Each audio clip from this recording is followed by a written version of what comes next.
Hello, ladies, gentlemen, gender non-conforming folk. It is time for the customary pre-set release Western review with your pal Leon. Going all the way back to Omens of the Past, I have reviewed Westerns for every major set release. And, this has been going on. It's an important part of the whole process. I don't exactly know why, but Direwolf Digital needs me to do this, so that's why I'm doing it for you. Just don't want to risk anything, want to keep it up and make sure that things continue going smoothly. Now this time, I'm doing things a little bit differently. I'm not reviewing a traditional Western movie. In fact, I'm actually reviewing a Western book, a special promotional Western book that was put out in conjugation between the Direwolf Digital team and McDonald's. Yeah, that's right, McDonald's, you know them. So they worked together to create this book that was then distributed in Happy Meals in January of 2019. And if you didn't hear about this was so secret that I didn't even Scarlash. He didn't even know about this. Nobody knew about this. I knew about this, though. So that's right. I'm going to be talking to you guys today about Ninja Cowboy Bear. Yes, this is the book has all the juiciest Eternal information, the lore, the metagame, everything. I saw this when I was buying a Happy Meal for my son in January 2019. He didn't really like it that much. He didn't find it interesting, but I saw it and I knew what it was. I knew what it was for, and it has just all the information that you'll ever want. So let's take a moment. Let's take a look and read it and dive into it here. The Legend of Ninja Cowboy Bear. See, it's a rip because it's cheap, goddamn. McDonald's. Anyway, where is it start? Okay. Once upon a time, there were three friends: a ninja, a cowboy, and a bear. It's right here. They did everything together and enjoyed each other's company, including painting and rock band and I don't know what that is, but they're doing it. However, they were each different in their own way. One day, those differences came between them, and here is what happened. The ninja and the bear started to quarrel. The ninja thought he was better than the bear. The bear disagreed. It's the bear and the ninja. They're fighting. So they asked the cowboy to decide who was better. Unable to choose between his friends, the cowboy arranged a competition to see who could build the largest pile of rocks. Ninja's building the rock pile. You can see it there, hopefully. Yeah, no, it's right in there in the camera. Although the ninja tried his best, in the end, his pile was much smaller than the bear's. So the bear boasted that he was unbeatable. The cowboy disagreed. He thought he could beat the bear, and they began to argue. So they asked the ninja to decide who was better. Unable to choose between his friends, the ninja created a competition to see who could pick the most raspberries.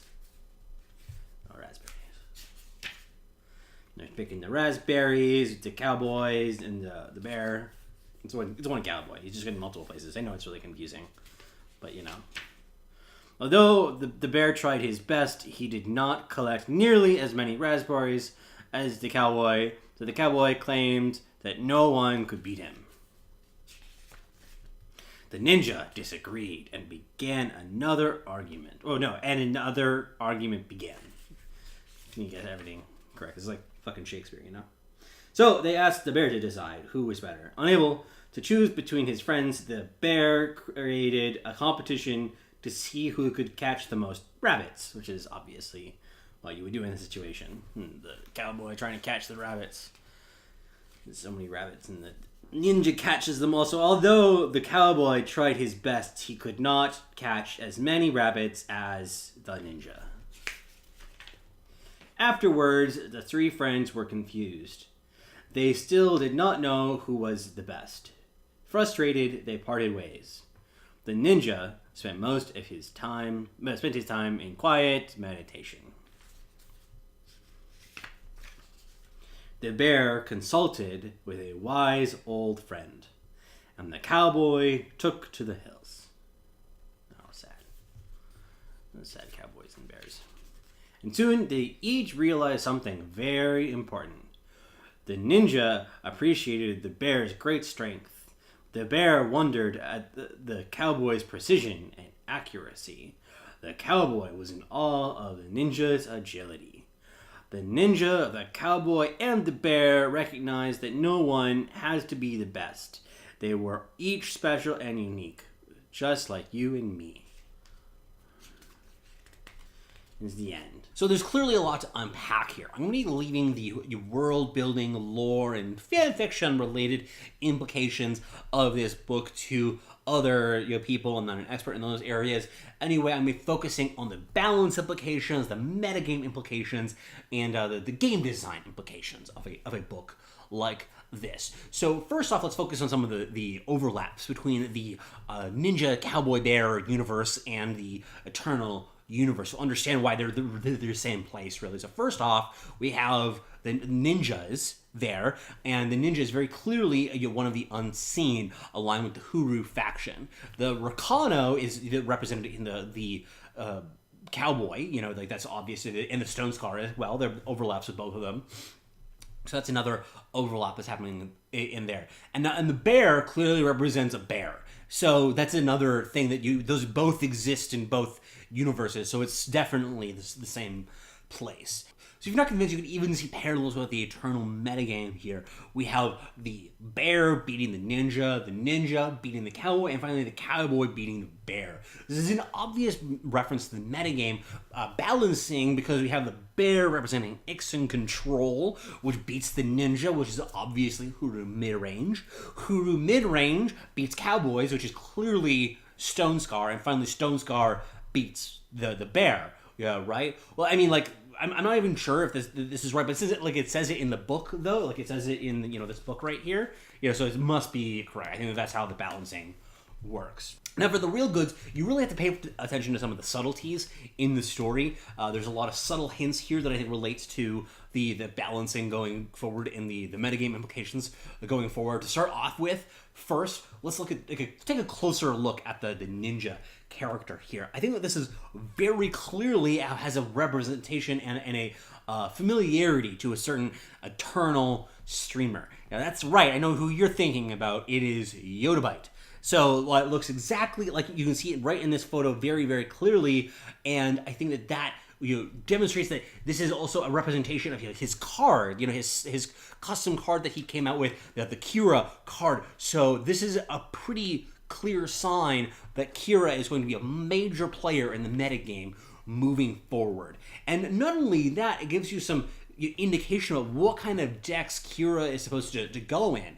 You might have caught that moment there when the ninja goes up onto the rocks to take a moment for themselves, to meditate. So where do you meditate? What's the location that you would meditate?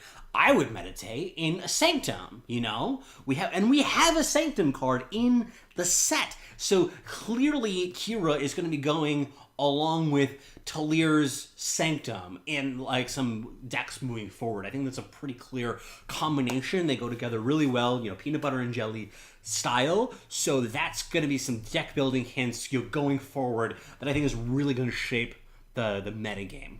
Now, another one here that's really subtle you have to pay attention to, I think, relates to the cowboy going up the hill. I think that you hope that you remember this moment. It was kind of like the peak of the climax of the story. And we have him on the hill here, but we have a card in Eternal that's coming in the new set that represents a hill, that has a hill as part of it. And that, of course, is Thudrock's masterwork. So this is a representation. And if you don't believe that, look at all the little bunnies here, the cute little white bunnies. Oh, I wonder what that represents. I wonder what that's similar to. Maybe the Yetis? I don't, they look a lot like Yetis to me. So I think that's a very clear overlap here. We're going to see, I think, some Stone Scar Yetis coming in big, playing that Thudrock's masterwork as being kind of a finisher / tempo tool for them. So that's something that I think will be an interesting little bit of the metagame going forward. Something to really keep your eyes on, I think, as a powerful power spike in the days to come forward. Now, there's lots of other crossovers and intricacies and details that are in this as well. I'm going to let other people sort of dig into that themselves a little bit, finding out, for instance, the alignment between the bears and the owls that is discussed in one of the sections of the plot. There's also an activity section in the book as well that has like a word search in it, and I think that there might be some messages in here as well that I'm just like not finding, and could have some interesting hints as well as to what we're going to see in the future. So this was, I think, just to conclude though about the story about this, I think this was a really, really great execution of the Western narrative style. People often say, oh, Neon, you don't even like Western. Why are you the one who's reviewing all these Westerns? I like a good Western, right? And this is, I think, a legitimately good Western. There's no, racist or sexist subplots. There's really good character development. I understand why everybody's doing everything that they're doing. So, as a story, I know this isn't conventional Western, but it's one that really spoke to me, I think. So I would like to see these kind of going forward in the the Westerns that I review. But anyway, that'll do it. Thank you so much for checking out this review. Hopefully this was interesting to you and will be helpful for you moving forward in understanding the Dark Frontier metagame. You can get some links to the additional Western reviews that I've done in the past in the description below, and it's been lovely to see you all, and be sure to like, subscribe, share, and comment to let me know your thoughts and to support the channel. Take care, everybody, and enjoy the new set.